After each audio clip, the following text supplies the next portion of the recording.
요한복음 16장 23절 24절 같이 읽겠습니다. 시작. 그날에는 너희가 아무것도 내게 묻지 아니하리라. 내가 진실로 진실로 너희에게 이르노니 너희가 무엇이든지 하나님께 구하는 것을 내 이름으로 주시리라. 아멘. 한번 따라할까요? 너희가 무엇이든지 아버지께 구하는 것을 내 이름으로 주시리라. 여기서 중요한 단어가 있어요. 무엇이든지 구하는 것을, 무엇이든지 구하는 것을 내 이름으로, 예수님의 이름으로 주리라. 아멘. 자, 오늘은 이제 새 생활의 삶, 새 생활의 길 세 번째 말씀, 새 3강을 공부합니다. 기도의 생활입니다. 기도의 생활. 어떻게 우리가 기도의 생활을 할지를 우리가 나누겠습니다. 자, 우리는 말입니다, 예수 믿고 구원받은 사람들은 기도가 너무너무 중요합니다. 그래서 옛부터 우리 선인들이 이렇게 이야기합니다. 한번 따라할까요? 기도는 호흡입니다.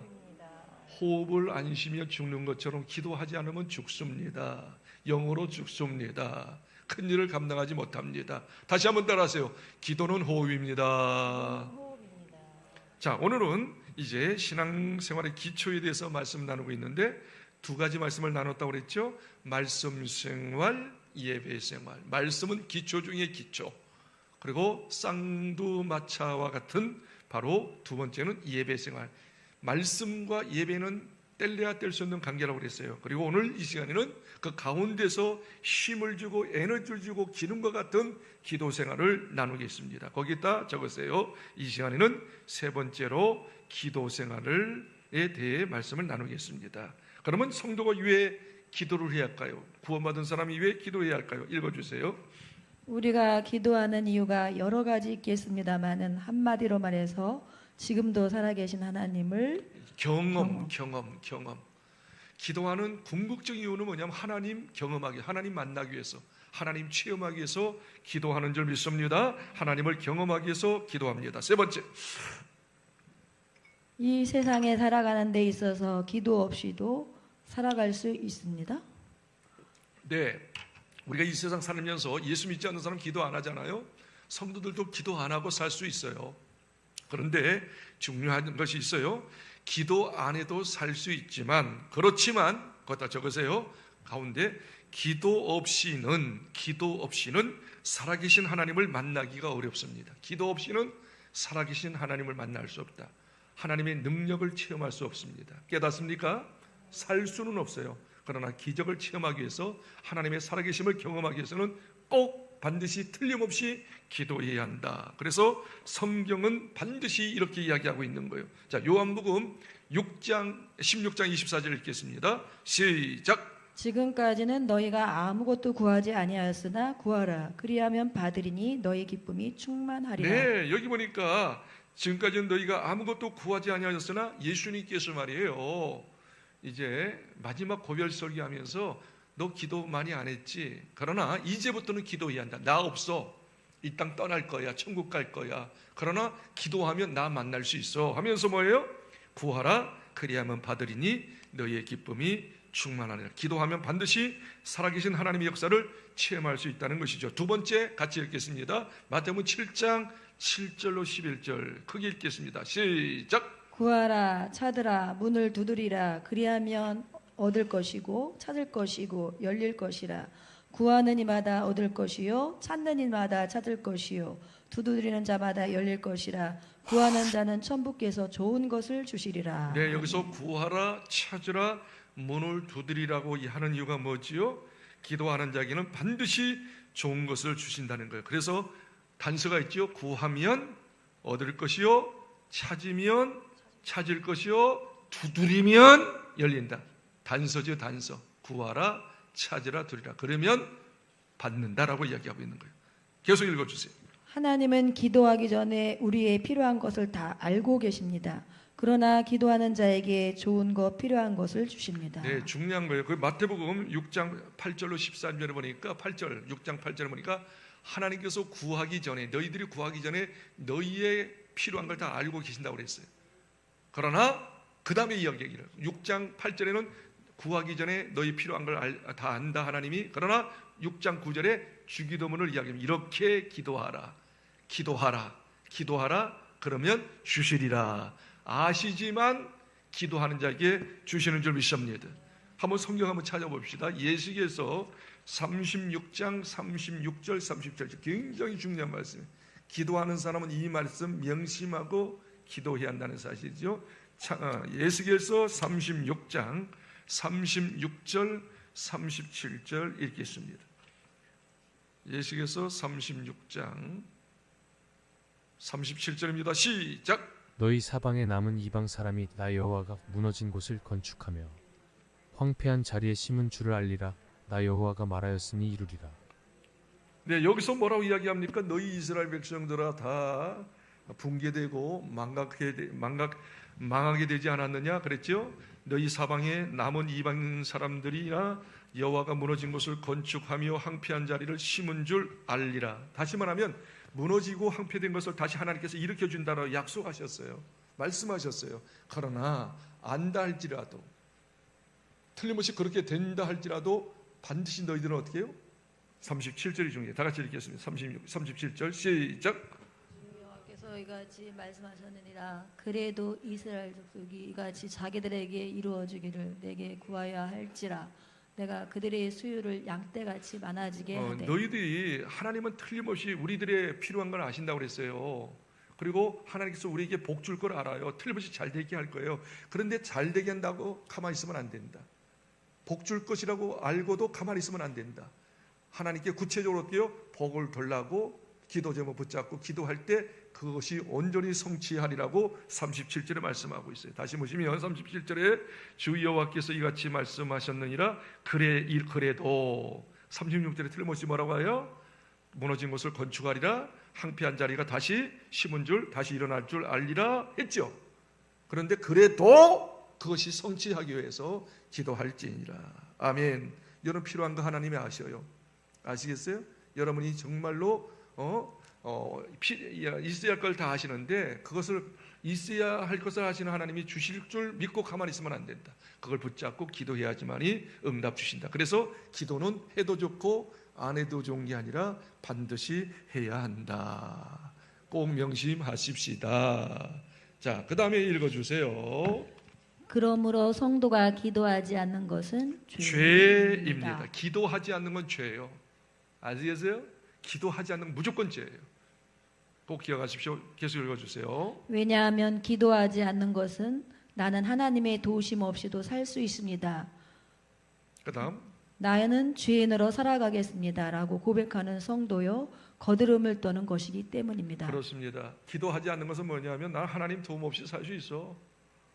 나는 내 마음대로 살 거야. 그 죄 지으며 살겠다는 거 아니에요? 그래서 그것은 교만이요 거드름 피는 것이다 그 말이죠. 계속 읽어주세요. 그래서 사무엘 선지자는 기도하지 않는 것 또는 기도를 쉬는 것은 하나님께 죄 짓는 것이라고.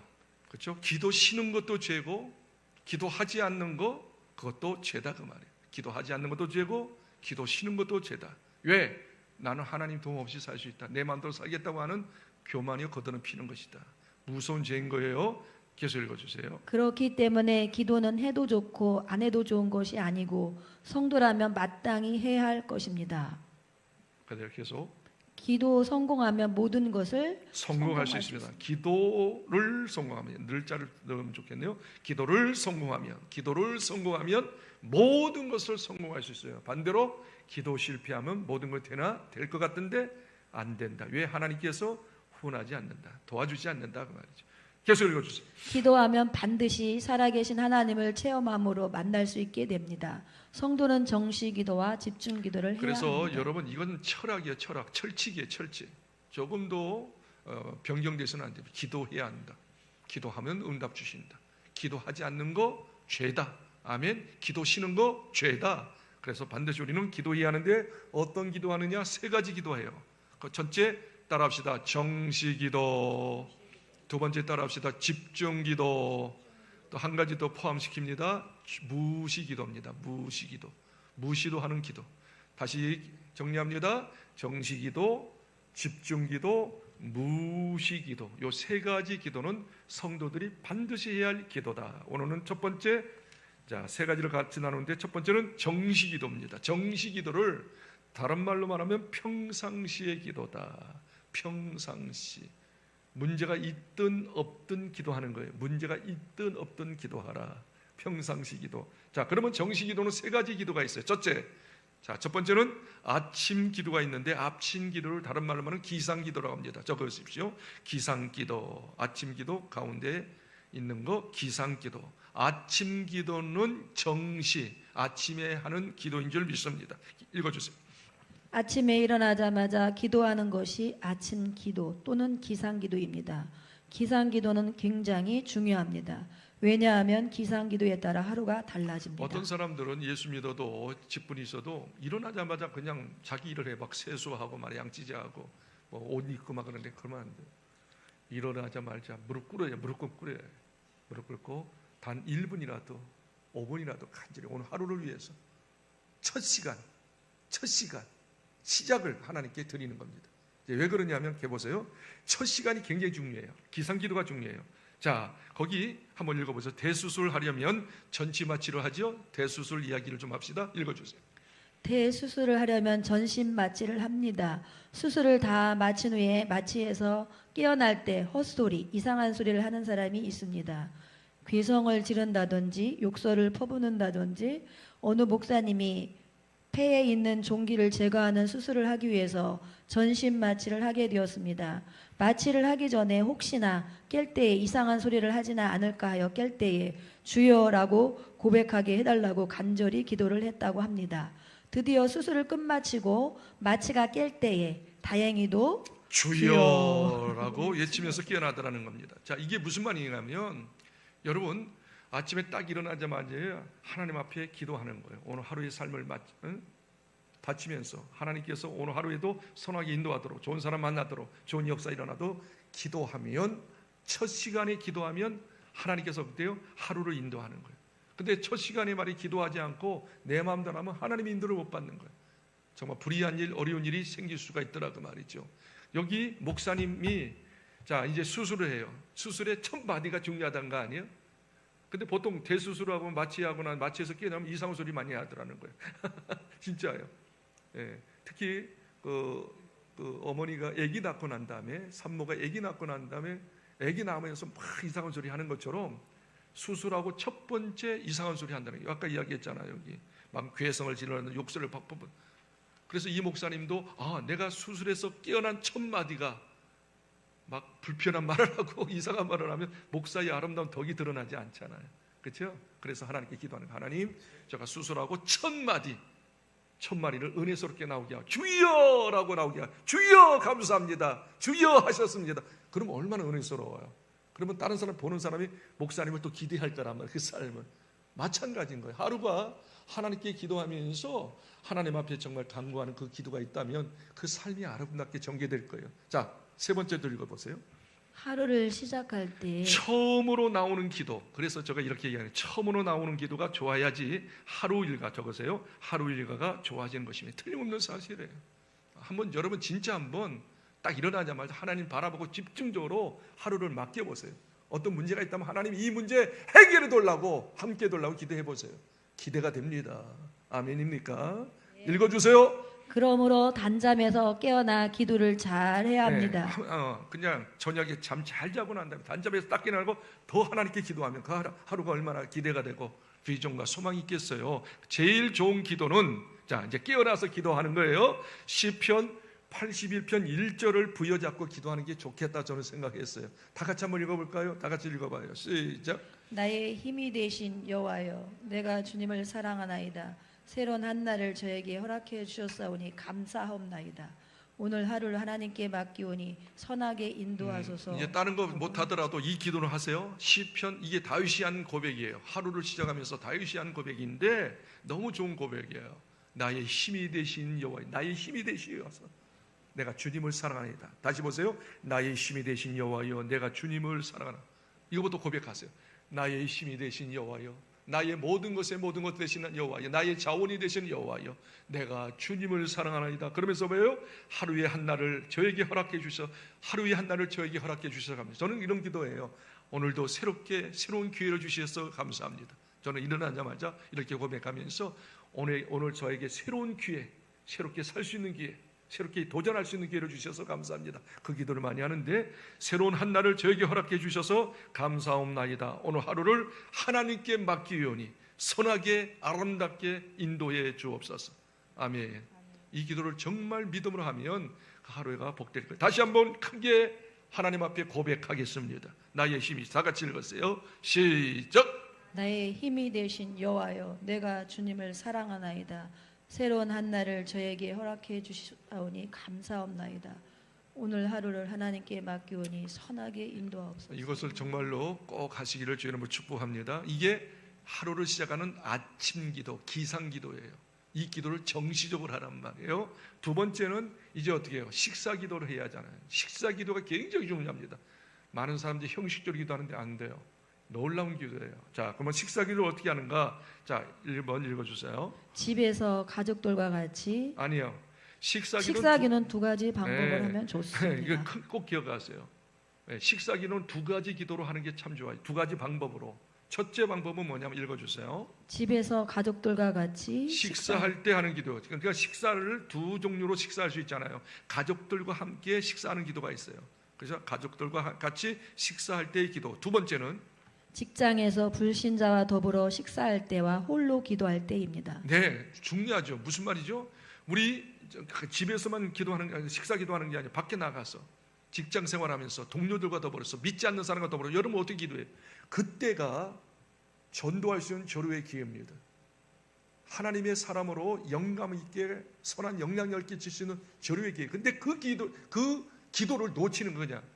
어떤 사람 진짜 집사인데도 심지어 장로인데도 기도 안 하고 먹더라고. 땡! 밥을 먹지를 말해야지.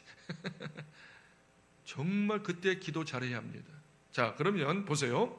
자, 2번 보세요. 2번. 자, 집안에서 식사할 때는 한 명이 네. 그러니까 이제 집안에서 이제 같이 먹을 때 2명 혹은 3명 먹잖아요. 뭐 혼자 먹으면 혼자 기도해야죠. 그때는 그렇게 기도하면 돼요. 그래서 근데 같이 먹을 때는 한 명이 대표 기도를 꼭 하시란 말이에요. 각자 기도하지 말고. 그게 얼마나 그 가정을 말이에요. 영적인 훈훈한 어떤 훈기를 주시는지요. 그래서 대표로 식사 기도를 하면 됩니다. 계속 기도 읽어주세요. 기도할 때 내용은 두 가지를 꼭 집어넣어야 예. 합니다. 그냥 기도하지 말고 식사 기도를 또 두 가지를 집어내요. 이게 두 가지를 기도할 때 정말 아름다운 기도, 하나님께서 받으실 만한 기도가 되는 거예요. 읽어주세요. 일용할 양식을 주신 것을 감사하고 음식을 통해 힘을 얻어 하나님의 영광을 위해 살아갈 수 있도록 하는 이거 것입니다. 두 가지는 반드시 해야 합니다. 음식 주신 걸 못 먹는 사람 많은데, 그렇죠? 밥 거르는 사람 많은데 먹을 수 있도록 이런 은혜 주신 감사하고, 그다음 이 음식을 통하여 힘을 얻게 하시고 하나님의 영광입니다. 하나님의 나라를 위해서 일하게 해달라고. 아멘. 그리고 두 가지를 꼭 기도하시기를 바랍니다. 그 다음에 이제 그것은 이제 가정 기도고요. 가정에서의 식사 기도고 직장에서의 기도 굉장히 중요합니다. 한번 읽어볼까요? 직장에서나 사이에서 식사할 때는 각 기도를 드리는데 그러면요 대표 기도 할 수 없잖아요. 그 사람 믿지 않으니까 나 혼자 기도하는 거예요. 홀로 기도라는 거기에 홀로 기도, 각 기도를 드리는데 어떤 모습으로 이게 중요해. 이게 중요해. 이게 읽어주세요. 각 기도를 드리는데 간절한 모습으로 식사 기도를 이게 드려야 합니다. 중요합니다. 근데 많은 경우 내가 보니까 90% 이상이 그냥 건성으로 그냥 고개만 떨궜다 하고 올려가지고 먹어요. 땡! 전혀 감동이 안 돼. 그럼 어떻게 하느냐? 정말 1분 정도 기도하십시오. 이왕이면 한 30초 내지 1분 정도. 고명구 집사님이 그런 고백을 하더라고. 저는요 우리 직원들과 같이 식사할 때 내가 대표니까 오너니까 2명 3명 같이 기도하면 그냥 큰 소리는 하지 않고 그냥 혼자 기도하는 거야. 그냥. 근데 간절히 쪼글쪼글 간절히 쪼글쪼글 간절히 한 30초 이상 1분 정도 기도하면 그 사람들이 같이 기도하는 거예요. 눈 뜨고 볼 수 없잖아요. 대표가 기도하는데 그때 감동을 먹다는 거예요. 그래서 그게 전도의 영향이 된다라고 실제로 이야기하더라고요. 앞으로 한번 내가 간증을 한번 시켜보려고 해요. 알았어요?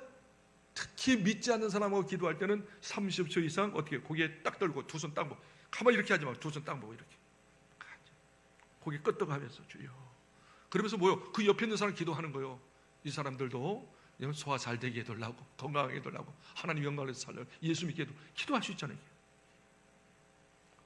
할렐루야. 이게 정말 삶의 기도야. 삶의 전도예요. 계속 읽어주세요.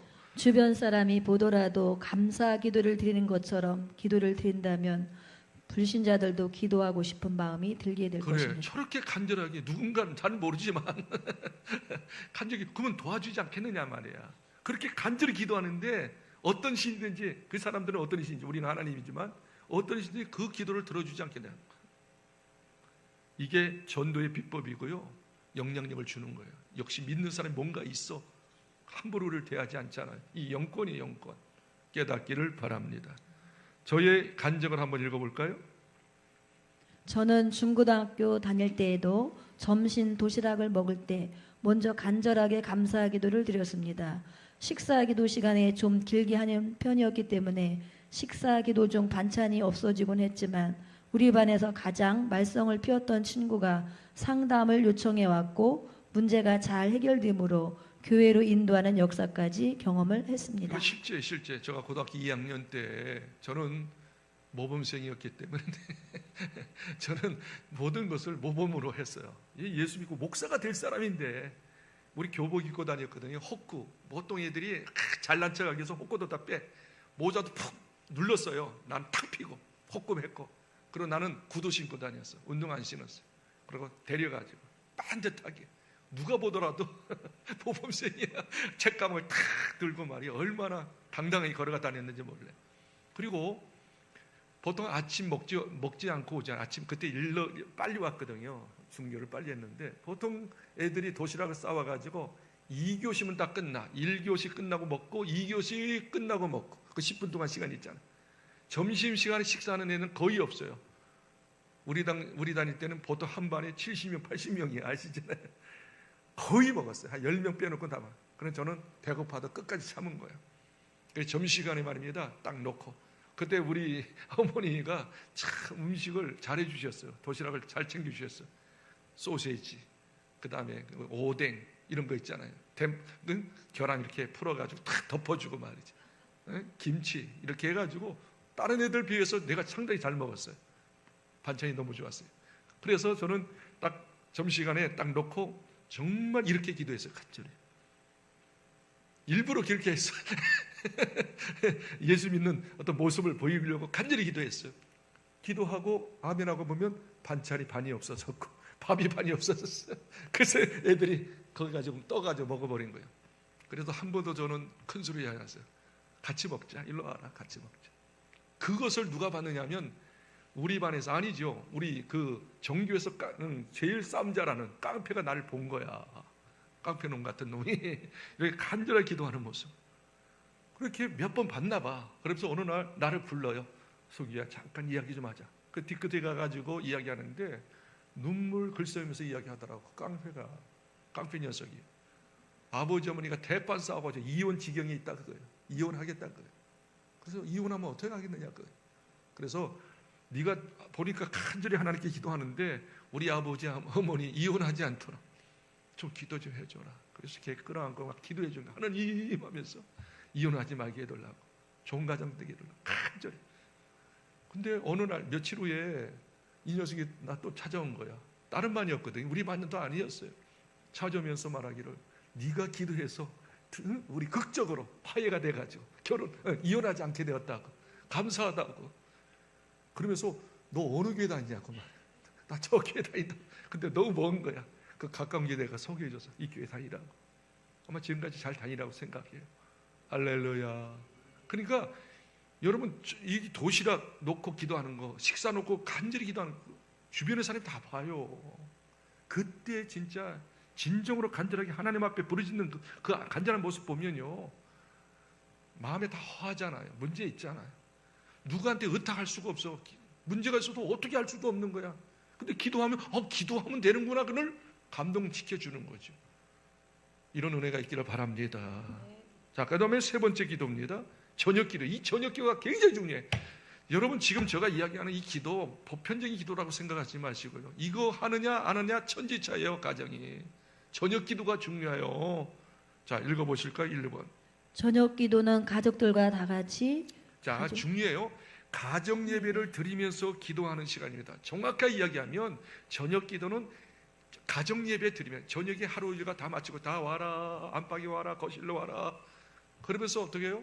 하루 있었던 이야기 나누고 또 말씀 잠깐 보고 그 다음에 문제 있는 거 좋은 거 기도하는 거죠. 특히 문제를 위해서 기도하는 거죠. 기도 제목 붙잡고 기도하는 거죠. 그게 저녁 기도가 될 수 있으면 좋겠어요. 그래서 제가 요 근래 제가 이제 우리 교회가 수준 있는 교회가 돼야 하잖아요. 이 지역을 커버하고 민족과 세계 열방을 이렇게 선도하는 교회가 돼야 하잖아요. 그래서 가정 예배를 회복시켜야겠다. 가정 예배 회복하지 않으면 절대 여러분 그 가정 하나님의 가정이라고 할 수가 없어요. 다 삐뚤어져요. 나눠져요. 그러면 일주일 내내 그러면 가정 예배를 드릴 수 있을까? 요즘에는 불가능한 것 같아요. 왜? 너무 늦게 오고, 그렇죠? 또 같이 만날 수 있는 시간들이 별로 없는 것 같아요. 그래서 제일 좋은 가정 예배는 토요일 날 한 번이라도 하루 일주일 동안 있었던 이야기 나누고 말이에요. 그렇죠? 말씀 나누고 하나님께 기도할 수 있는. 그래서 가정 예배를 매일같이 드리면 좋겠으나 매일같이 하는 것을 큐티로 전환하고 하나님 말씀과 1:1 큐티로 하고 경건의 시간을 하고 가정 예배만큼은 토요일 날 그대로 가족들 모이도록 한번 이야기해서 권면해서 일제히 모여서 같이 하면 좋겠다. 그때 가정 예배 때 저녁 기도하는데 자 보세요. 한번 또 읽어보시기 바랍니다. 저녁 기도는 특히 자, 두 가지를 하는 거예요. 저녁 기도는 두 가지를 한다. 첫째, 자녀를 위한 축복 기도입니다. 저녁 기도는 특별히 자녀를 위해서 기도해야 해요. 두 번째는 혼자 있는 분은 자기 스스로 기도하면 돼요. 부부가 있는 사람은 부부끼리 축복 기도하는 거예요. 아시겠어요? 다시 이야기할게요. 저녁 기도는 자녀를 위한 축복 기도다. 두 번째, 부부가 있으면 부부끼리 축복 기도하는 거고 혼자 있으면 자기를 위해서 축복 기도하는 거예요. 그래서 저녁에는 절대 어떻게 다른 기도하지 마세요. 축복 기도하십시오. 자, 그렇다면 어떻게 축복 기도를 하는지를 보십시다. 자, 두 번째 보세요. 자녀 축복 기도는 아버지나 혹은 어머니가 하루 동안 있었던 것을 나누고 자녀를 무릎 꿇게 하고 머리에 아버지는 어머니는 가정의 제사장이에요. 제사장은 축복권이 있는 거예요. 머리에 자녀에게 손을 얹으세요. 근데 사춘기 애들은 말이야 손 얹으면 싫어! 왜 올리는 거야? 그럴 거예요. 살살 탈려가지고 정 머리가 안 되면 그냥 어깨를 얹든지 그렇죠? 손을 잡든지 제롭게 하면 돼요. 꼭 손만 머리만 생각하지 마시고 얻는 게 중요해요. 터치하는 게 중요해요. 왜? 그것은 축복의 통로가 되기 때문에 영권이 그 사람에게 들어갈 수가 있기 때문에 그렇단 말이에요. 아멘. 그렇기 때문에 터치하는 게 좋아요. 가급적이면 여러분 머리에 손을 얹고 간절히 축복기도 해주면 좋겠어요. 자, 계속. 그럴 때 자녀들은 상처를 치유받고 큰 힘을 얻게 되고 지혜를 얻고 머리가 명철하게 됩니다. 우리 세원이를 볼 때 세원이가 말같이 다 컸잖아요. 29살이잖아요. 시집갈 나이인데 이제 온단 말이에요. 일주일에 한 번씩. 그리고 끝나고 이제 또 동탄에 올라가잖아요. 근데 반드시 일로 와요. 일로 오라게 해요. 그리고 무릎 꿇게 합니다. 그리고 제가 머리를 얹고 기도해줘요. 아무리 커도 시집갈 나이에도 나는 시집가고 난 다음에도 우리 집에 오면 우리 사위하고 우리 딸하고 딱 무릎 꿇게 하고 기도하러 보내려고 그래. 기도하면서 간절히 기도해줘요. 정말. 근데 반항을 하지 않아. 왜? 어릴 때부터 했으니까. 그리고 너무 좋아하는 거야. 그 기도해주면 너무 마음이 편안하대. 그리고 기대가 된대. 왜? 아버지가 기도해주는데. 그렇죠? 여러분도 한번 해보세요. 정말. 그러면 그때 뭐가 돼요? 부자가 하나 되는 거예요. 그렇죠? 끈끈하게 하나로 엮여지고요. 아버지에 대한 신뢰, 딸에 대한 사랑이 흘러넘치는 거예요. 뗄래야 뗄 수 없는 좋은 관계가 될 수 있는 것이죠. 꼭 기억하시기로 주의 이름으로 축복합니다. 자, 그 다음에 부부끼리의 기도 읽어주세요. 부부 축복 기도는 남편은 아내의 자, 중요해요. 이제 남편은 말입니다. 그 가정의 제사장이니까 아내의 머리에 손을 얹어 이렇게. 그리고 부인은 어떻게 해요? 자기 손을 남편의 가슴에 딱 얹는 거예요. 남편은 아내의 머리에 손을 얹고 아내는 딱 가슴에 남편의 얹는 거예요. 뭐예요? 이게 하나 됐다는 의미예요. 그렇죠? 하나가 되었다는 의미. 서로 정말 신뢰의 관계, 사랑의 관계가 되었다는 의미죠. 그래서 피차를 위해서 기도하는 거예요. 피차를 위해서 통속으로 기도하죠. 그리고 할 수만 있다면 남편은 아내를 위해서 기도하고 아내는 남편을 위해서 기도하면 참 좋겠죠. 여러분, 정말 성경에서 이야기하는 부부는 말이죠, 좀 무능해도 여러 가지 부족함이 있어도 남편이 머리예요. 아멘. 머리예요. 그래서 머리를 얹고 아내를 머리를 얹는 거예요. 함부로 말입니다. 아내가 남편 머리를 얹지 마세요. 안 되는 거예요. 질서예요, 질서. 그래서 남편은 아내의 머리를 얹고 아내는 어떻게 해요? 내가 당신을 정말 사랑합니다, 의지합니다, 가슴에 따고 있는 거예요. 전율이 느껴지잖아요. 그래서 사랑이 느껴지잖아요. 그래서 하나 될 수 있는, 사랑으로 하나 될 수 있는, 그렇게 기도하면 너무 좋겠습니다. 간절히 피차를 위해서 기도하고, 남편이 먼저 기도한다든지 그 아내가 또 기도한다든지 피차를 위해서 기도해주면 너무 좋겠어요. 이럴 때 부부는 영성이 넘쳐나고 사랑이 돈독해짐으로 서로 깊이 한번 기도하는 부부로 한번 생각해 보세요. 물론 이런 부부도 싸우더라고요. 저도 싸워요. 우리 집사람과 싸워요. 그렇지만 어떻게 해요? 그래도 존경해요. 존중해요. 아멘.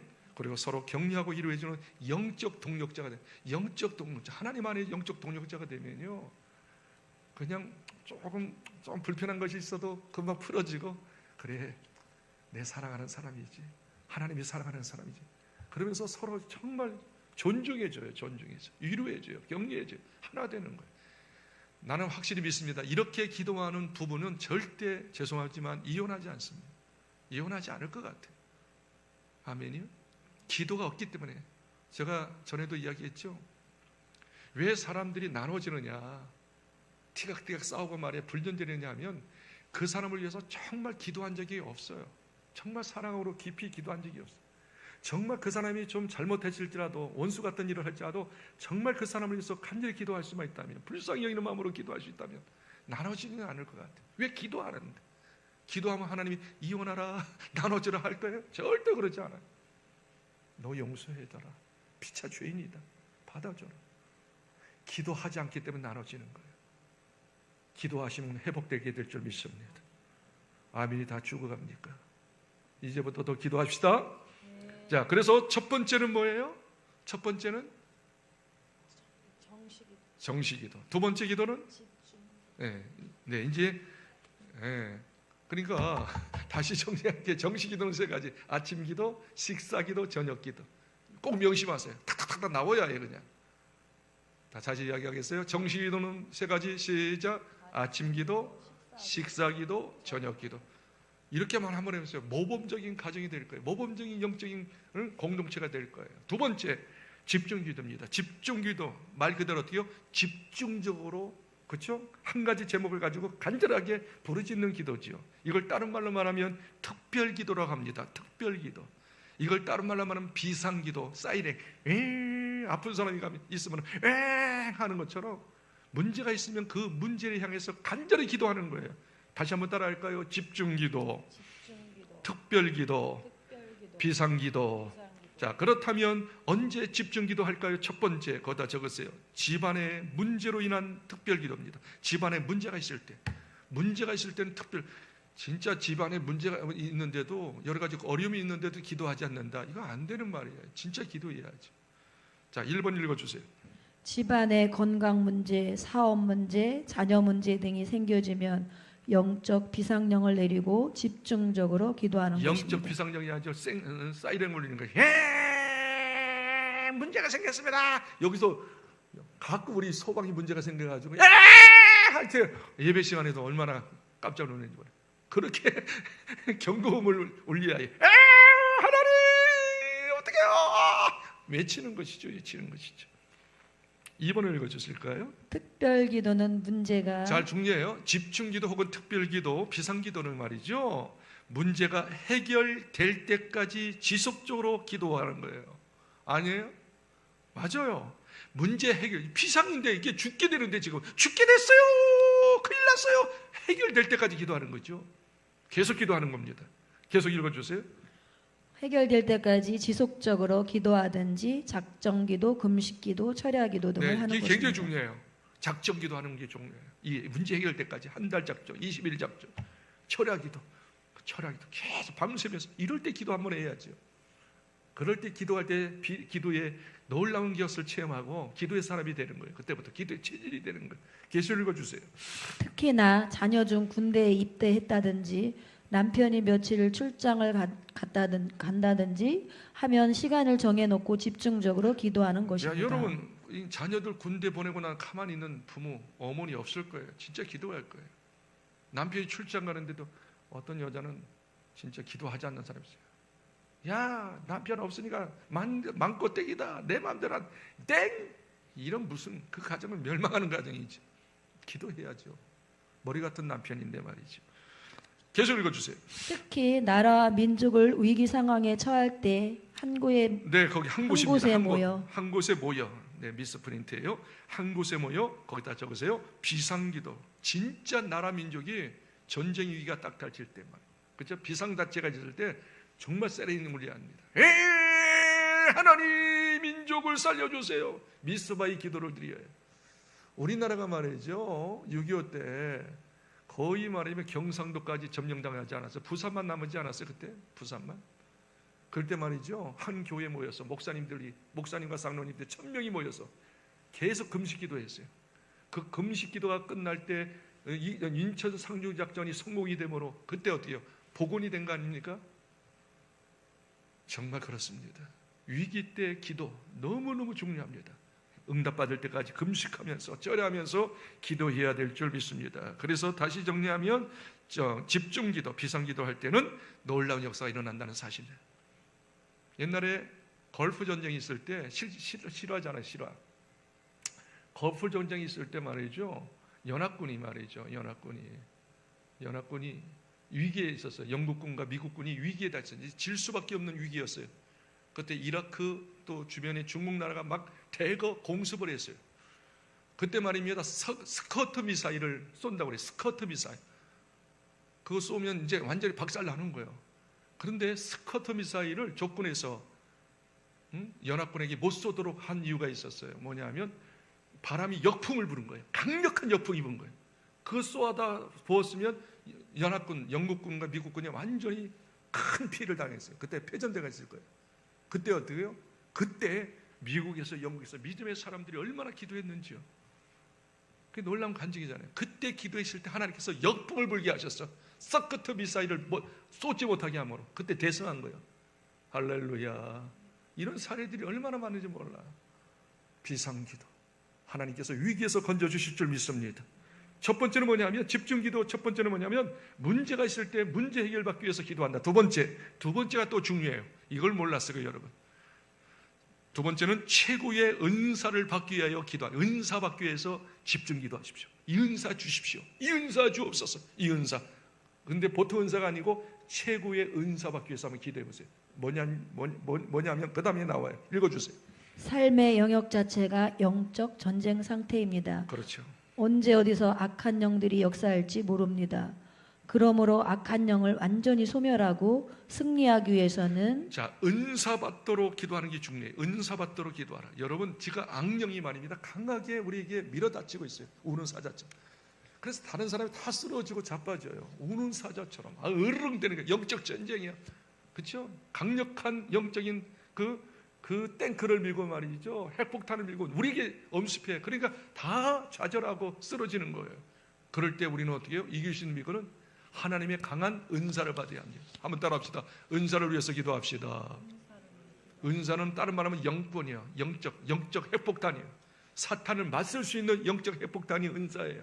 자, 넘기시면 그 말이 나오죠. 읽어주세요. 고린도전서 12장에 9가지 은사가 나옵니다. 은사는 곧 영권이에요. 영권이라고 해도 가온이에요. 다시 말해 영적 최고의 무기. 영적 무기라고 할 수 있어요. 영적 무기. 은사 받는 사람과 은사 없는 사람이 기도하면 틀려요. 기도 자체가 틀려요. 우리 예수도송 목사님 평소에는 골골골골 하는데 앞에 나와서 기도 인도하고 말씀 인도하면 불 같잖아요. 한 자리에서 기도할 때 막 기도하는데 탱크가 막 밀어오는 것처럼 핵폭탄이 막 떨어져가지고 폭발하는 것처럼 느껴지잖아요. 그 이유가 뭐예요? 은사가 있어서 그래요. 은사. 영권이 있어서 그래요. 은사를 받아. 치유의 은사를 받아서 그래요. 여러분도 은사를 위해서 기도하시기 바랍니다. 다시 이야기하겠어요? 영권을 위해서 기도하십시오. 영권을 위해서 기도하십시오. 그런데 저희의 말을 잘 들으십시오. 오해하지 말고. 그 다음 읽어보세요. 은사를 받을수록 읽었어요. 은사를 받을수록 영권이 생겨지는 것입니다. 네, 은사를 받은 영권이 생기고 사탄을 이길 수 있는 힘이 생기는데, 그런데 저는 최고의 은사라고 이야기했어요. 은사는 너무 귀해요. 싸움에서 승리할 수 있는 그 무기예요. 그런데 장단점이 있어요. 장단점이 있어요. 은사는 장단점이 있더라. 제가 보니까 그래요. 자, 읽어주세요. 2번. 특히 은사 중 최고의 은사인 사랑. 사랑의 은사. 여러분, 은사 중에 최고의 은사는 사랑의 은사예요. 사랑만 있으면 모든 걸 다 녹여요. 모든 걸 해결할 수 있어요. 그런데 은사를 가지고는 어떻게 해요? 사탄을 이길 수 있는데 모든 걸 할 수는 없어요. 다시 이야기할게요. 은사는 최고의, 은사는 무기예요. 영적 무기. 사탄과 싸워서는 은사가 필요해요. 아멘. 그러나 모든 문제를 해결할 수 있는 것, 모든 것을 수습할 수 있는 것은 은사 중에 사랑의 은사뿐이 없는 줄 믿습니다. 자, 거기 밑에 읽으면 저희 말의 의미를 알 수 있어요. 2번을 다시 읽어보세요. 특히 은사 중 최고의 은사인 사랑의 은사를 받도록 간절히 집중기도 드리면 좋습니다. 사랑을 돌라고 기도하세요. 사랑 은사를 더 사모하세요. 계속 읽으세요. 사랑의 은사를 받으면 자신과 모든 사람에게 유익한 존재가 됩니다. 진짜 유익한 존재가 돼요. 자기 자신과 모든 사람에게 유익한, 꼭 필요한 존재가 돼요. 그 다음 말 읽어봐요. 다른 은사를 받았다고 할지라도 부작용이 생깁니다. 네, 사랑 은사 말고 다른 은사 받으면 다 부작용이 생기더라고. 왜냐하면 읽어보세요. 사람이 비인격적이고 권위적이고 교만할 수 있습니다. 여러분, 신윤사 받고 방언은사 받고 통역은사 받고 뭐 지식은사 받고 지혜은사 받으면 나도 모르게 교만은사가 돼요. 다른 사람에게 어떻게 해요? 비인격적으로 대할 수 있어요. 내가 받았다 그거예요. 내가 능력이 있다 그거예요. 틀림없이 자기를 드러내는 가능성이 많습니다. 진짜예요, 진짜.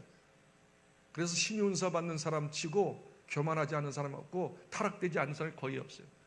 다 타락돼요. 왜? 그 돈도 생기고 다른 사람을 존경하고 막 따르니까 정신 못 차리면 다 타락되는 거예요. 쓰러지는 거예요. 계속 읽어봐요. 그러나 사랑의 은사를 받으면 성령의 열매를 맺고 모든 사람과 좋은 관계를 맺고 아름다운 영향력을 발휘할 수 있으므로 공동체를 하나로 만들어요. 하나. 자기가 다 사랑을 하면 섬기는 거예요. 자기보다 다른 사람을 높이는 거예요. 희생하는 거예요. 자기가 없어지는 거예요. 아멘. 그게 사랑이지. 진짜 사랑이지. 아무리 뭐 기부를 많이 하고 뭐 좋은 일을 많이 해도 싹 없어요. 사랑하기 때문에. 아멘이요. 절대 교만이 거기 있을 수 없어. 그리고 분열이 있을 수 없어. 사랑, 희생으로 하나 하는 하나. 그래 하나 되게 하는 거야. 유익한, 자기도 유익, 다른 사람이 유익, 교회도 유익. 아멘, 아멘. 사랑의 은사 받을지어다. 우리 국제소망교회 가족 모든 분들은 다른 기도보다 사랑의 은사 달라고 기도하세요. 사랑 은사가 있으면 여러분 진짜 모든 사람이 여러분 존경하게 되고, 존경해도 여러분 교만하지 않고 모든 사람 다 품고 하나가 만들고 교회가 유익되고 하나님께 영광 되는 공동체가 될 줄 믿습니다. 그래서 두 번째 기도는 무슨 기도요? 집중 기도, 비상 기도, 특별 기도. 문제 있을 때마다 문제 해결 받기 위해서. 그러나 중요한 집중 기도는 뭐예요? 사랑 돌라고. 사랑 없으면 아무것도. 고린도전서 13장을 한번 읽어보세요. 아무리 방언하고 능력을 행해도 소용없다 그랬잖아요. 왜? 자기 교만할 수가 있어요. 다른 사람에게 거드름 필 수가 있단 말이에요. 그러나 사랑하면 오래 참고 자비하고 뭐 양선하고 모든 사람 아울릴 수가 있어요. 절대 드러나지 않을 수가 있어요. 하나 된단 말이죠. 사랑 은사 사모합시다. 사랑 은사 기도합시다. 어느 정도 기도해요? 집중적으로 사랑 은사 받아야겠나요? 사랑. 주님의 십자가의 사랑, 내 사랑 되게 하옵소서. 마지막 세 번째, 무시기도. 따라합시다. 무시기도는 순간순간마다 기도하는 거예요. 한마디 말해서 성령 안에서 순간순간. 우리 에서송 목사님 보면 이렇게 길 가면서도 뭐 하면서도 그냥 속으로 기도해요. 그런데 여기서 한 가지 에서 목사님 꼭 참조할 게 있어요. 무시기도는 옆에 있는 사람이 안 들으면 좋아요. 그게 더 유익이 돼. 들으면 불쌍해. 이게 나눠져요. 그러니까 속으로 혼자만 알죠. 내 안에 계신 성령이 붙잡고. 그리고 우리가 기도할 때 같이 통성 기도한다든지 어떤 사람이 대피 기도한다든지 이 사람이 또 막 기도하는 거예요. 그러면 그 사람 기도가 안 들어오잖아. 이 기도에 어떤 그 법이 있는 거야. 질서가 있는 거야. 기도할 때 듣고 아멘, 아멘, 아멘 해야지. 혼자 또 기도 안 해. 그냥. 절대 해서는 안 돼. 유익하지가 않아. 근데 좀 기도 많이 했던 사람은 혼자 막 기도한다고 해서 듣게 하고 또 막 하면 옆에 있는 사람 기도 안 들어. 자기 기도만 안 되는 그것은. 그건 기본적인 자세가 안 된 거예요. 자, 그래서 다시 이야기할까요? 자, 1번 읽어보세요. 무시기도란 성령 안에서 속으로 막 기도하는 속으로 계속 읽으세요. 무시기도 성령 안에서의 기도는 어느 곳에서든지 무엇을 하든지 순간순간 기도하는 거예요. 알겠어요? 어느 곳에든지 무엇을 하든 속으로 주여 주여 주여 하면서 주여 한번 따라합시다. 이게 여러분 실습하는 거요. 실습 한번 해봅시다. 주여 주여 주여 내 안에 계신 성령님에게 집중하는 거예요. 주여 주여 주여. 제가 저번 주에 팁 가르쳐 줬잖아. 진짜 알겠어요? 오직 내 안에 예수께서 사신 것이다 그거예요. 그렇죠? 그럴 때 어떻게 해요? 주여 주님 사랑합니다. 주여 주님 의지합니다. 주여 내 형편 아시죠? 주여 일하시옵소서. 맡깁니다. 자기 혼자 스스로 내 안에 계신 주님을 집중하여 기도하는 거. 계속 읽어보세요. 자, 읽어봅시다. 거기 예배소서 6장 18절. 이게 성령 안의 기도, 무시기도인데 같이 읽어봐요. 모든 시작. 모든 기도와 간구를 하되 항상 성령 안에서 기도하고 이를 위하여 깨어 구하기를 항상 힘쓰며 여러 성도를 위하여 구하라. 성령 안에서 자기 혼자 내 안에 계신 성령님 의지하고 계속 순간순간마다 기도하는 거예요. 집중하는 거 거기. 그런데 중요한 것은 이렇게 하도록 어떻게 하라? 깨어 구하기를 항상 기도하는 자가 되을 때 성령 안에서 기도하는 거지 평소에 기도하지 않는 사람 성령 안에 기도한다? 안 되는 거예요. 항상 정시기도 잘하십시오. 비상기도 잘하십시오. 그런 사람이 성령 안에서 기도할 수 있더라 그 말이죠. 그 다음에 유다서 1장 20절 읽어볼까요? 유다서 1장 20절 시작. 사랑하는 자들아 너희는 너희의 지극한 믿음 위에 자신을 세우며 성령으로 여기 기도하라. 나오잖아요. 성령으로 기도하라. 성령은 어떻게 해요? 무시로 순간순간마다 기도하는 거죠. 자, 그러면 무시기도, 성령 안에서 기도 두 가지 패턴이 있어요. 이렇게 하는 게 성령 안에서 기도하는 두 가지 패턴. 첫 번째, 굉장히 중요한 겁니다. 한번 해보세요. 그리고 영적인 사람인데 첫 번째는 뭐냐면 내 안에 계신 성령님께 여쭈어 보는 기도예요. 여쭈어 보는 기도. 여쭈는 거야. 여쭈어 보는 거. 여쭈어 보는 기도. 다시 말하면 이것을 할까요 말까요? 어떤 일을 하시면 계속 성령님께 성령님 어떻게 할까요? 할까요 말까요? 그래서 순간순간마다 어떻게 할까요 주님? 어떻게 할까요? 어떻게 할까요? 어떻게 할까요? 어떻게가 중요해요. 어떻게 할까? 어떻게 할까요? 어떻게 할까? 주님 어떻게 할까요? 어떻게 할까요? 두 번째 기도는 성령님께 맡겨. 이제 마음에 확신이 들어요. 이거 하라, 이렇게 하라. 그러면 어떻게 해요? 하고 난 다음에 하나님께 성령님 맡겨드리며 성령님께서 간섭해 주세요. 그래서 성령께 맡겨드리는 기도. 다시 말하면 이것을 맡겨드립니다. 저것도 맡겨드립니다. 내가 하려 하고 하지 않고 성령님이 직접 간섭하시고 이끌어 가시도록 거기다 적으세요. 위탁 올려드리는 거예요. 성령님께 다 맡겨드리는 거예요. 아시겠어요? 성령님 일하시옵소서. 그 사람에게 간섭하시옵소서. 그 사람에게 역사하시옵소서. 하나님께서 주도하시옵소서. 성령님 도와주려고 계속 성령께 위탁하는 맡기는 기도를 드리라. 자, 성경에는 이렇게 맡기도록 합니다. 시편 37편 5절 같이 읽으세요. 시작. 내 길을 여호와께 맡기라. 그를 의지하면 그가 이루시고. 여러분 앞으로 미래를 하나님께 맡기시기 바랍니다. 그 다음에 시편 55편 22절 시작. 네 짐을 여호와께 맡기라. 그가 너를 붙드시고. 여러분의 문제도 하나님께 맡기십시오. 잠언서 16장 3절. 너의 행사를 여호와께 맡기라. 그리하면 네가 경영하는 것이 이루어지리라. 네, 행사. 그 다음에 5장 7절 베드로서 5장 7절. 너희 염려를 다 주께 맡겨버리라. 이는 그가 너희를 돌보심이라. 내 마음속에 좀 갈등이 있어도 주님 앞에 이 염려조차도 걱정조차도 맡겨드리면 성령께서 역사하셔요. 저는 이 맛을 많이 봤어요. 작년에 특히 내일 당장 돈이 필요한데 하나도 없는 거야. 나올 구석이 없는 거야. 그래서 한참 주님 아시죠? 주님께 맡깁니다. 주님께서 어떤 방법이 들어오든 하나님의 방법으로 역사하시옵소서. 맡기면 진짜 신기하게 그때마다 채워졌기 때문에 여기까지 온 거죠. 이 기도 꼭 들으십시오. 아시겠어요? 예, 마지막 기도가 굉장히 중요하다고 생각해요. 마지막 기도. 이게 이론이 아닙니다. 실제입니다. 이걸 실제로 하느냐 하지 않느냐에 따라서 앞으로 미래가 결정될 것입니다. 기도하십시다.